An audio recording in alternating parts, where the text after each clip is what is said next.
مقصد کے تحت ہی وہ چیز کو بناتا ہے۔ مثال کے طور پر آپ یہ پنکھا لے لیں، اب جس شخص نے اس پنکھے کو بنایا ہے کیا بے فائدہ بنا دیا؟ بغیر کسی مقصد کے بنا دیا؟ نہیں، اس کا مقصد ہے، مقصد یہ ہے کہ یہ ہوا دے گا، گرمی میں یہ ہوا کے کام آئے گا۔ اور اسی طرح جو یہ مائک ہے، اب جس نے بنایا ہے کیا بے مقصد بنا دیا ہے؟ نہیں، اس کو کسی نہ کسی مقصد کے تحت بنایا گیا کہ یہ آواز کو دور تک پہنچائے گا۔ اب اگر پنکھا جس مقصد کے لیے بنایا جائے، پنکھا اس مقصد میں پورا اتر جائے اور اپنا پورا مقصد ادا کرے تو پھر تو ٹھیک ہے، اس کا فائدہ ہی فائدہ ہے۔ مائک جس مقصد کے لیے بنایا گیا، اگر مائک اپنا مقصد پورا کر رہا ہے پھر تو اس کا فائدہ ہی فائدہ ہے، اور اگر پورا نہیں کر رہا تو پھر اس کا کوئی فائدہ نہیں ہے۔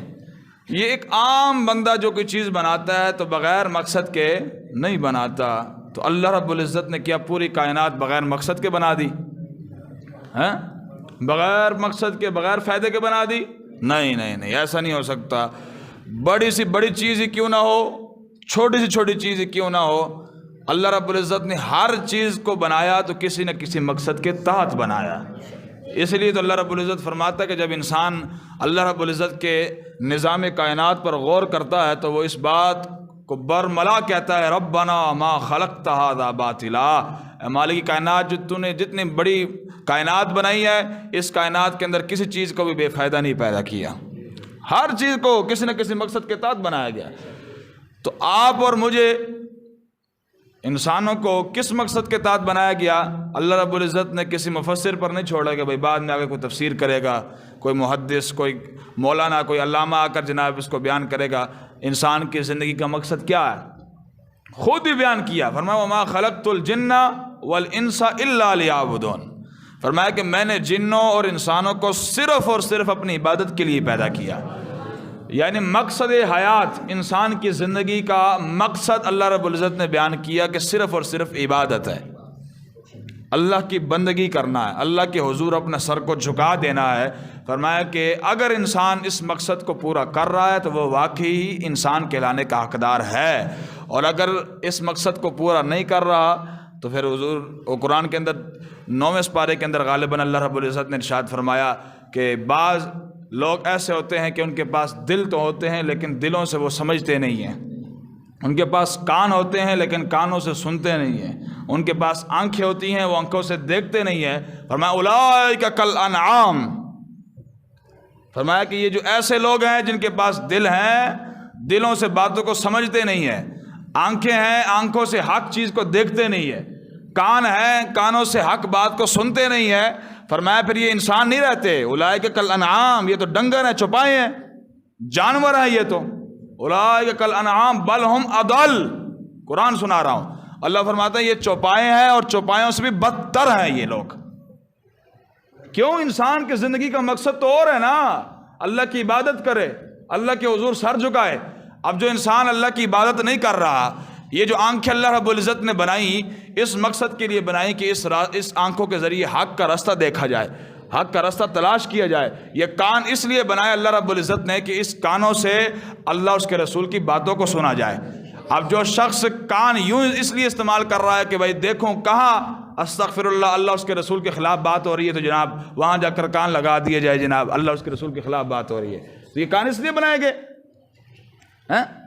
ہمارے معاشرے کے اندر کیا ہو رہا ہے؟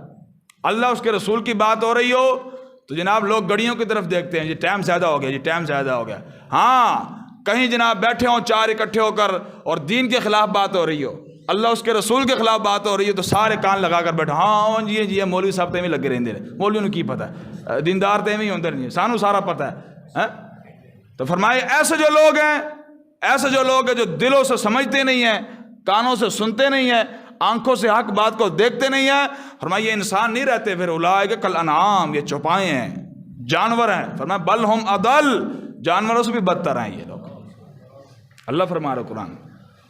تو انسان اس وقت تک ہے جب تک وہ اللہ کی بندگی کر رہا، اللہ کے حضور سر جھکا رہا ہے، فرمایا اس وقت تک انسان ہے۔ تو یہ کائنات اللہ رب العزت نے بنائی، اس کائنات میں آپ شمار کریں نا، گنتی کرنا شروع کر دیں کہ اللہ رب العزت نے کس کس مخلوق کو پیدا کیا، تو آپ کی قدرت سے خارج ہے یہ بات، آپ نہیں گن سکتے۔ اور اگر آپ یہ ڈھونڈنا شروع کر دیں کہ اللہ کی مخلوق کہاں کہاں بس رہی ہے، یہ بھی آپ کی قدرت سے خارج ہے، کہاں کہاں اللہ کی مخلوق رہ رہی ہے۔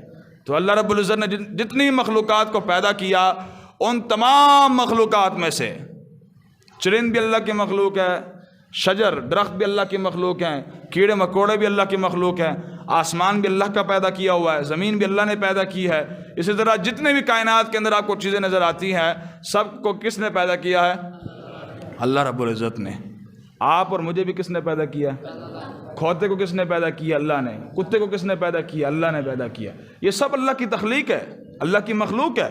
لیکن اس تمام مخلوقات میں سے جس مخلوق کو اللہ رب العزت نے مقام و مرتبہ عطا فرمایا، جس مخلوق کو اللہ رب العزت نے اشرف المخلوقات بنایا، وہ مخلوق گدھا نہیں ہے، کتا نہیں ہے، کیڑا مکوڑا نہیں ہے، آسمان نہیں ہے، زمین نہیں ہے۔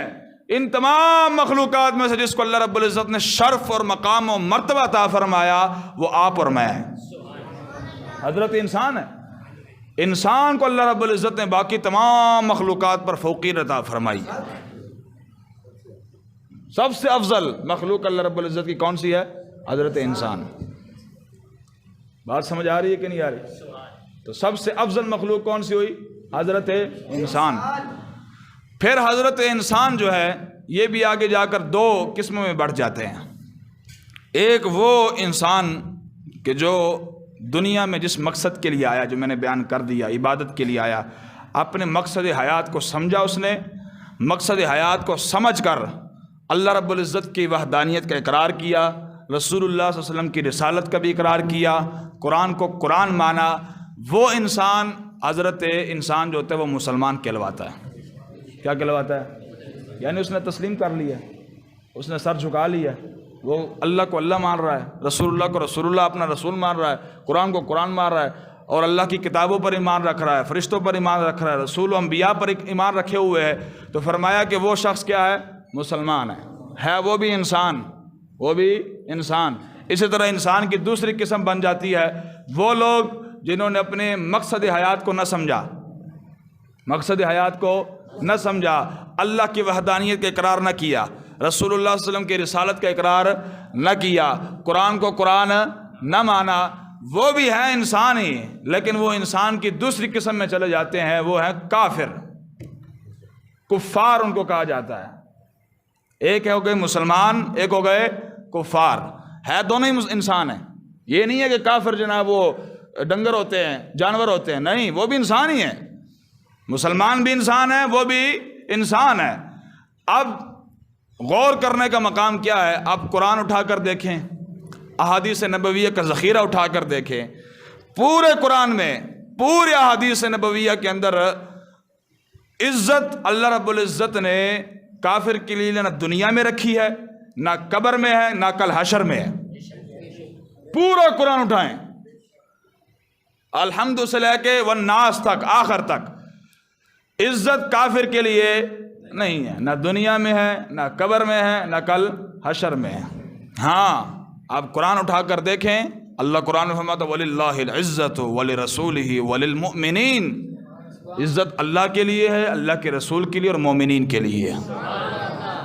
تو عزت اللہ رب العزت نے حضرت انسان کے اس گروہ کے لیے رکھی ہے کہ جو اللہ رب العزت کی وحدانیت کا اقرار بھی کریں، رسول اللہ صلی اللہ علیہ وسلم کی رسالت کا اقرار بھی کریں، اور قرآن کو قرآن مانیں۔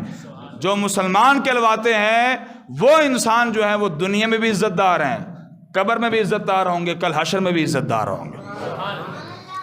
یہ تو ہے قرآن اور حدیث اور شریعت کی روح سے کہ مسلمانوں کے لیے دنیا میں بھی عزت ہے، قبر میں بھی عزت ہے، کل حشر میں بھی عزت ہے۔ اور کافر قرآن اور حدیث کی روح سے دنیا میں بھی ذلیل، قبر میں بھی ذلیل، کل حشر میں بھی ذلیل۔ یہ ہے قرآن اور حدیث کی روح سے۔